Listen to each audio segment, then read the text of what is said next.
Hey, what is up, everybody? Michael Crump back here again, talking about the latest and the greatest in PlayStation Homebrew news and much, much more. So, we've had a ton of talk about getting Homebrew to run on the PlayStation 5, and it looks like we are getting a step closer. So, let's examine this tweet right here by Z Null Pointer. Everyone has been upset about the lack of updates. Just let me share a little bit of information about this. Z Null Pointer released or asked for donations.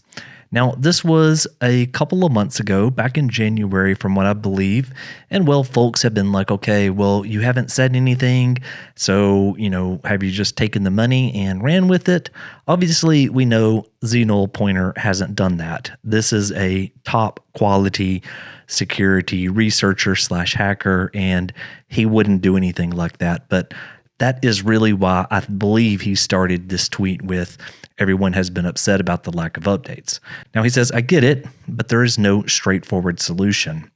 While others have been looking into full control of the PS5, I have worked on a solution that will allow some progress for right now. So this is really a real process for Homebrew. And then he says more updates soon. Now, right after that, he followed up with another tweet. The firmware requirement has not changed. Anything vulnerable to the current kernel exploit will work.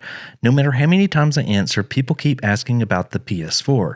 And in short, he is not working on the PS4 anymore, but he is working on the PlayStation 5. He said that the firmware requirement has not changed. And so if we go over to the current GitHub that Cryptogenic or Spectre Dev originally had, and we scroll down, we can see that it says the exploit would work with the following firmwares. So really from everything 3.00 all the way up to 3.21, and then for 4.00 all the way up to 4.51. It's only going to be for these firmwares right here that you would be able to use his partial solution. So if you have anything on any other version, well, you're not going to be able to do anything with his release once he does publish it. Now, back over to the tweet here. So looking at some of the comments in this thread, what is interesting is that he does say down in here that yes, this will allow emulators. And he has a couple of his own ports that he is going to be using.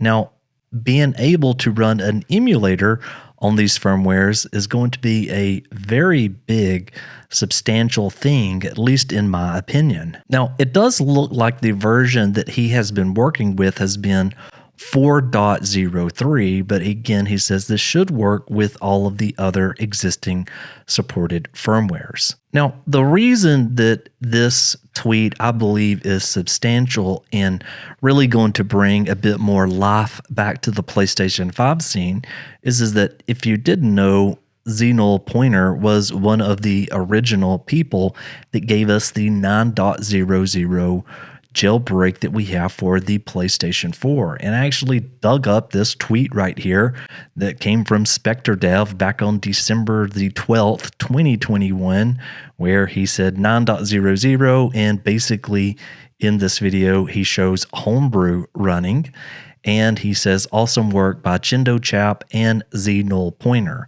Now, that isn't the only thing that we have seen from Z Null Pointer. Obviously, he has a great and excellent past.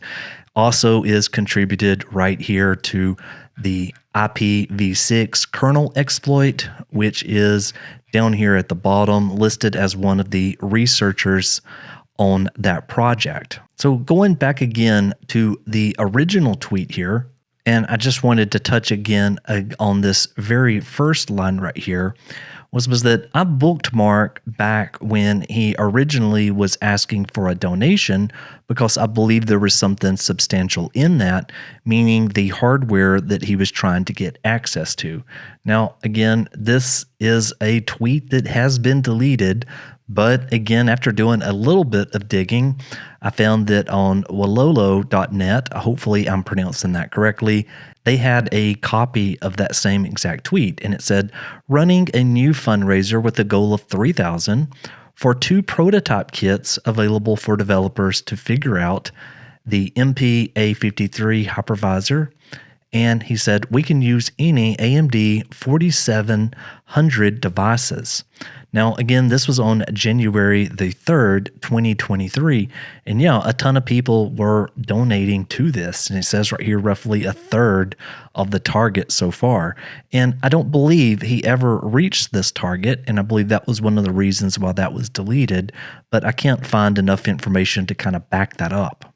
But I did a search over here on this AMD 4700 devices, and there is all kinds of results that comes through here from like Tom's Hardware and more. And I landed on one or two of these sites that I was just going to quickly talk about right here.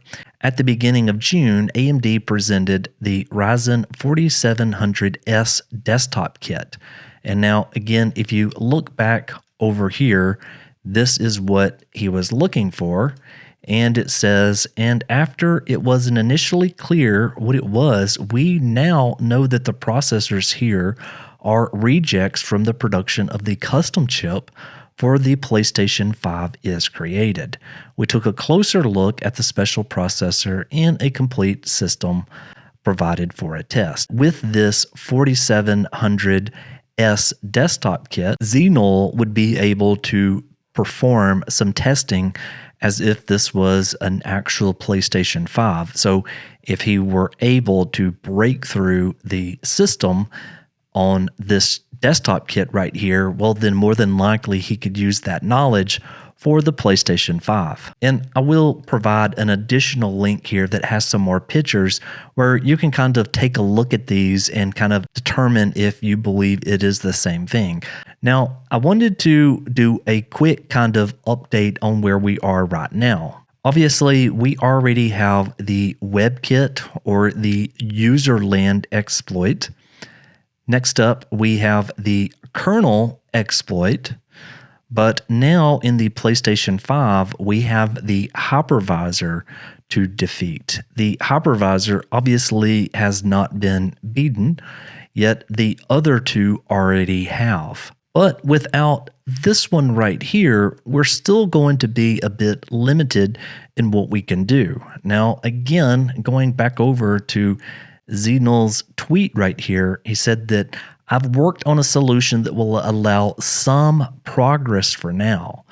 And so if we were able to take what he's already done and maybe run things like PS4 Explorer or some of the other apps that we know and love, well, then that would be a major step forward, even if we weren't able to run game packages or games or retail games on our PlayStation 5.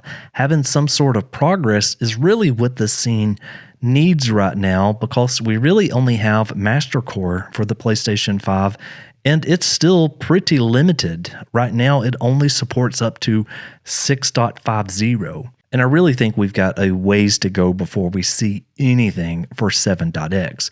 Obviously, Master Core works with the PlayStation 4 10.50, but right now on a PlayStation 4 9.00, there isn't anything that we really want more than what we've currently already got. If you've already got a PS4 9.00, I mean, heck, you can play the very latest games like Resident Evil 4, or really any game that has been released for the system is available. Plus all of our homebrew works. And so I'm saying all of this to say that we're kind of stuck in a weird position right now for the PlayStation 5 and really the PlayStation 5 scene. Outside of debug settings and what we were able to do with Master Core with the Okage Shadow King game, there really isn't a lot of advancements for a system that's now been out for a couple of years. I mean, coming up in this September, we're going to get a PlayStation 5 or a new PlayStation 5 that comes with a detachable disk drive. And then next year, we will be getting a PlayStation 5 Pro. So again, there really hasn't been a lot of progress in the PlayStation 5 scene. So being able to get Homebrew would make that so much better and probably breathe new life into the system. Anyway, let me know in the comments. I hope you got something out of this video, and I'll see you on the next one. Michael, out.